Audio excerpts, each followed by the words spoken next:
I'm 20, in college, and for 6 months. I've been friends with benefits with a 43-year-old woman I met at a gym off the highway. She's married, 2 kids, and before you tense up, her husband knows. That was the first thing she told me. No secrets, she said. It's an open arrangement, with simple boundaries, family first, discreet meetups. No overnights, no crossing into their home life. I remember nodding like I understood the rulebook of grown-ups. Here's the part that surprised me. I was her first outside partner in years. And she was my first for just about everything beyond vanilla.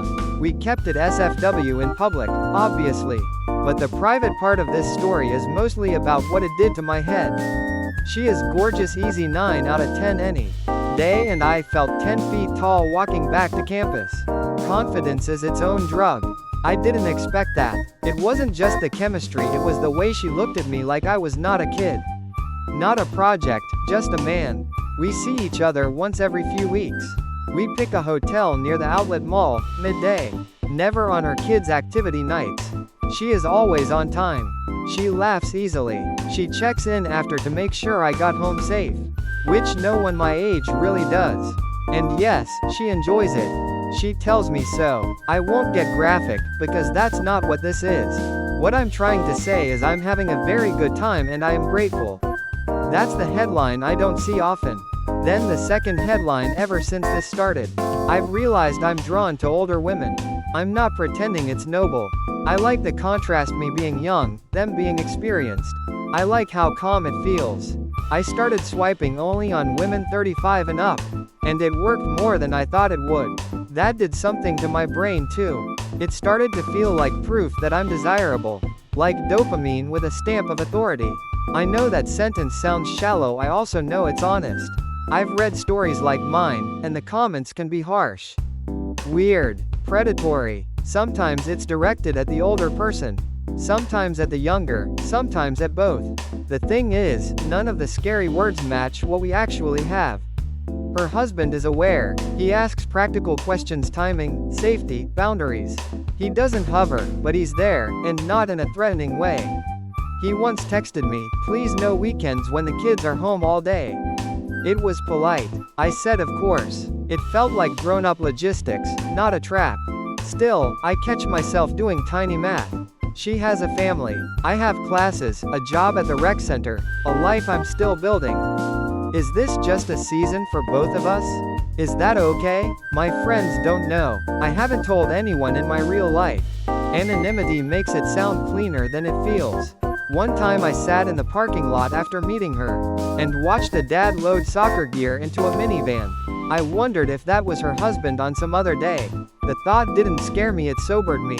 Pleasure doesn't erase context. It borrows it. We keep our rules. We don't text late. We don't send photos that could land wrong. We don't talk about our kids except in scheduled terms. When we say goodbye, we actually say goodbye. And yet there's this other thing I'm noticing. I've started treating the whole situation like a scorecard. Not with her, we're careful. There, but in my head with everyone older I match with. Look at me, the 20-year-old who can pull this off. It's not my favorite part of me.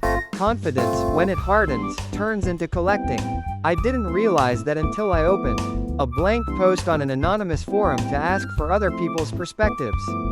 I wrote what I'm basically telling you. Now that it's consensual, that it's good, that I feel proud.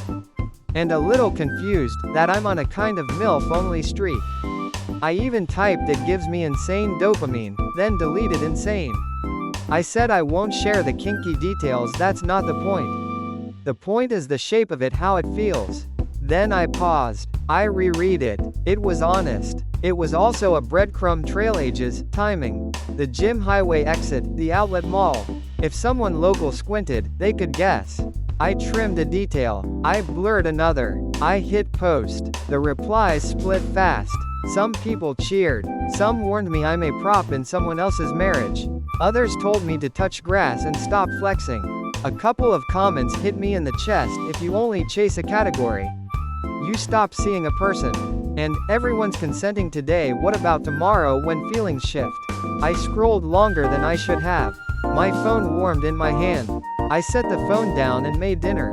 Later, before sleep, I checked again. A new message notification. Not a comment, her name on my screen. "You okay?" she wrote. "Just checking in. We hadn't met that week." It was out of the blue, but not out of character. I typed back, "Yeah. Just thinking too much." She sent a smiling emoji and a moon. The next morning, another notification. I didn't expect, an unknown number. "Hey, can we keep things extra quiet for a while?" Something came up. The phrasing felt like him, respectful, brief. My stomach dropped anyway. I asked, "Is everything alright?" No reply for an hour. Then our daughter saw a post that might be about us. A pause. "Not sure. We'll talk later." I stared at that. I thought of the breadcrumbs I thought I'd swept. I thought of the dad with the soccer bag. I thought of the word about. About us. About me. We did talk later. Nothing dramatic. No yelling. She was calm, a little tired. She said they needed to review the boundary part, especially the online part. She thanked me for being kind and for being steady. She also asked, gently, if I was chasing a type to feel big. I didn't love that question. I also didn't have a great answer. Here's where I'm at. I'm not ashamed of what's happening. I'm not bragging either. I like her. I like older women. I like feeling competent and chosen. I don't want to wreck anyone's home. I don't want to turn people into trophies. It's a good relationship that occasionally makes me look in a mirror. I didn't plan to buy. So I'm asking, sincerely, especially to people who know about long marriages, about family rhythms, about open arrangements done with care. Do I press pause on the MILF-only streak? Do I keep seeing her with stricter boundaries? Do I step back entirely because even careful pleasure can cast a long shadow? Everyone is a consenting adult here, including me. I get that, but consent isn't the end of the conversation. It's the beginning of responsibility. I'm happy. I'm a little confused. I'm trying to be decent. What would you do in my place? What should I do next?